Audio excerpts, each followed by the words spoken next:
Assalamualaikum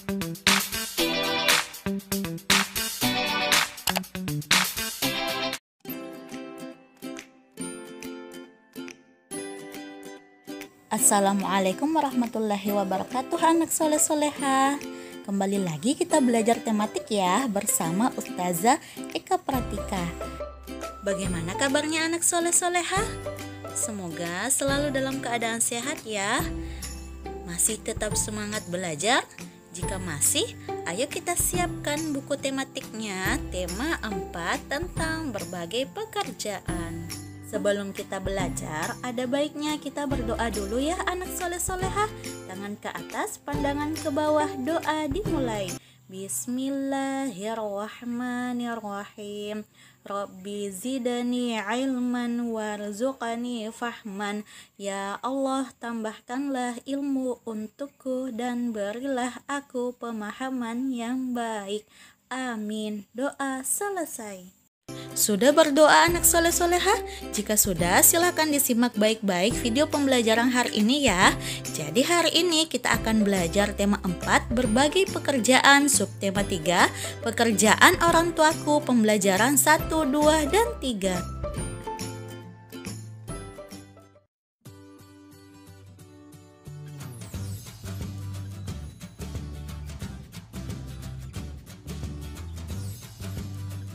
Anak soleh soleha, silakan dibuka bukunya pada halaman 82. Jadi materi pembelajaran 1 yaitu dampak pemanfaatan sumber daya alam yang tidak terkendali. Silakan diperhatikan bukunya ya anak soleh soleha.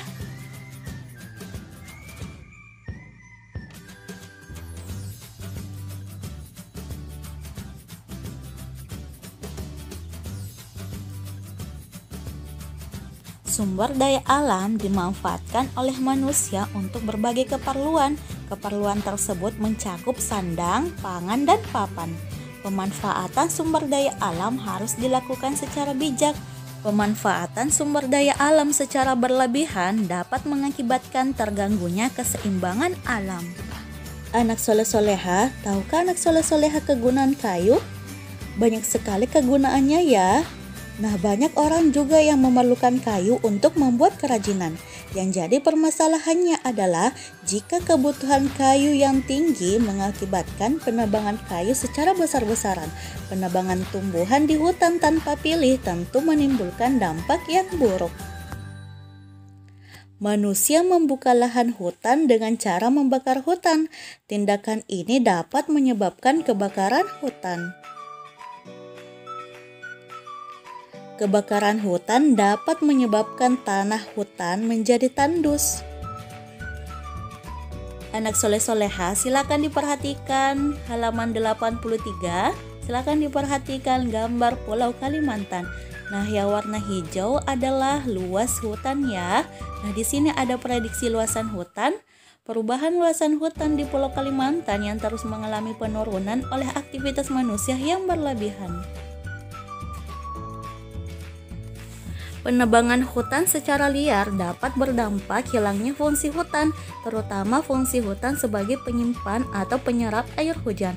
Saat hujan turun, kondisi tersebut dapat mengakibatkan terjadinya banjir ataupun tanah longsor. Upaya penanggulangan hutan gundul yang pertama, reboisasi atau melakukan penghijauan. Yang kedua, pembuatan sengkedan. Yang ketiga, sistem tebang pilih. Maksudnya kita memilih pohon yang sudah tua ya. Yang keempat, penegakan hukum. Yang kelima, pengawasan oleh polisi hutan.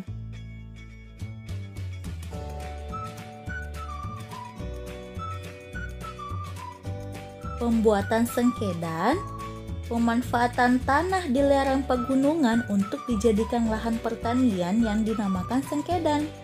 Membuat sengkedan yang dapat menahan air sedikit demi sedikit sehingga tumbuhan mendapatkan air. Sudah paham materi pada pembelajaran 1 anak soleh soleha? Jika sudah paham, ayo kita pindah pada pembelajaran kedua. Adapun materinya yaitu makna sila ketiga Pancasila dan menggambar kreasi yang bertema nelayan. Anak soleh-soleha pernah melakukan bekerja sama di lingkungan sekolah. Suatu pekerjaan jika dilakukan dengan bekerja sama tentu membuat beban pekerjaan menjadi lebih ringan. Nah, kerjasama ini termasuk pengamalan sila ketiga Pancasila yang berbunyi Persatuan Indonesia. Adapun simbolnya yaitu pohon beringin. Anak soleh-soleha silakan dibuka bukunya pada halaman 87 ya. Nah, adapun makna dari sila ketiga Pancasila yaitu yang pertama, menempatkan persatuan, kesatuan, kepentingan, dan keselamatan bangsa dan negara di atas kepentingan pribadi dan golongan. Yang kedua, memiliki rasa cinta tanah air dan bangsa serta rela berkorban untuk kepentingan bangsa dan negara. Yang ketiga, mengembangkan persatuan Indonesia atas dasar Bhinneka Tunggal Ika. Yang keempat, memajukan pergaulan demi persatuan dan kesatuan bangsa. Anak soleh-soleha silahkan dibaca kerjasama para nelayan pada halaman 87. Nah, di sini dalam bacaan tersebut kita dapat mengambil pelajaran bahwa kerjasama itu sangat penting dalam kehidupan kita anak soleh-soleha, karena kerjasama dalam kelompok dapat meringankan pekerjaan dan dapat mempererat persaudaraan. Anak soleh-soleha silakan dibuka bukunya pada halaman 88. Nah, sila ketiga Pancasila memiliki simbol yaitu pohon beringin. Simbol pohon beringin bermakna perlindungan dan pengayoman. Nah, pohon beringin memiliki naungan cukup besar yang mampu melindungi siapapun yang berada di bawahnya. Ukuran pohon beringin yang besar mencerminkan negara Indonesia yang besar sehingga dapat melindungi semua rakyatnya. Akar yang menggantung pada pohon beringin menunjukkan keragaman suku bangsa yang menyatu di bawah nama bangsa Indonesia. Silahkan diperhatikan gambar pada halaman 89. Anak soleh-soleha, yang manakah menunjukkan pengamalan sila ketiga Pancasila? Masya Allah, gambar A, B, dan D. Kenapa gambar A, B, dan D? Masya Allah, hebat sekali anak soleh-soleha karena bekerja sama ya. Sedangkan gambar C bukan pengamalan sila ketiga karena bertengkar saat pertandingan. Anak soleh-soleha, sebelum kita menggambar yang bertema nelayan, kita harus memperhatikan langkah-langkahnya. Yang pertama, anak soleh-soleha harus membuat sebuah sketsa sesuai dengan gambar perahu yang kita inginkan. Yang kedua, tebalkan garis sketsa gambar anak soleh-soleha menggunakan spidol. Dan yang ketiga, hapuslah garis sketsa anak soleh-soleha dengan penghapus. Yang keempat, warnailah gambar buatan anak soleh-soleha dengan rapih dan indah. Sudah paham anak soleh-soleha pada materi pembelajaran kedua? Jika sudah, ayo kita pindah pada materi pembelajaran ketiga. Adapun materinya yaitu contoh pemanfaatan barang bekas sebagai usaha pelestarian sumber daya alam. Beberapa jenis barang bekas dapat dimanfaatkan menjadi barang baru yang memiliki kegunaan anak soleh-soleha. Kegiatan pemanfaatan barang bekas termasuk upaya menyelamatkan lingkungan dari sampah. Nah, anak soleh-soleha, tahukah anak soleh-soleha apa saja cara yang dapat dilakukan dalam memanfaatkan sampah? Cara mengolah atau memanfaatkan sampah dapat dikenal beberapa istilah. Jadi silahkan disimak video selanjutnya ya. Barang-barang bekas dan sampah dapat diolah dengan cara 4R, reduce, reuse, recycle, dan replace.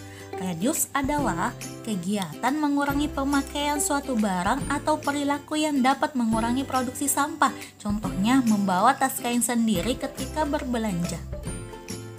Sedangkan reuse adalah kegiatan menggunakan kembali benda yang masih layak pakai. Contohnya menggunakan kembali kaleng susu bubuk bekas untuk dijadikan tempat pensil agar lebih indah. Kaleng tersebut bisa dicat dan dihias. Sedangkan recycle adalah mengolah kembali sampah menjadi barang atau produk baru. Contohnya, mengolah sampah organik menjadi pupuk kompos. Yang terakhir adalah replace, mengganti benda yang biasa digunakan dengan benda yang ramah lingkungan. Contohnya, memilih menggunakan sapu tangan daripada tisu.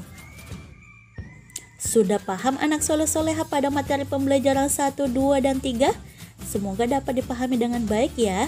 Jadi sekian penjelasan Ustazah untuk hari ini. Syukron sudah menyimak baik-baik penjelasan Ustazah. Lebih dan kurangnya mohon dimaafkan. Assalamualaikum warahmatullahi wabarakatuh.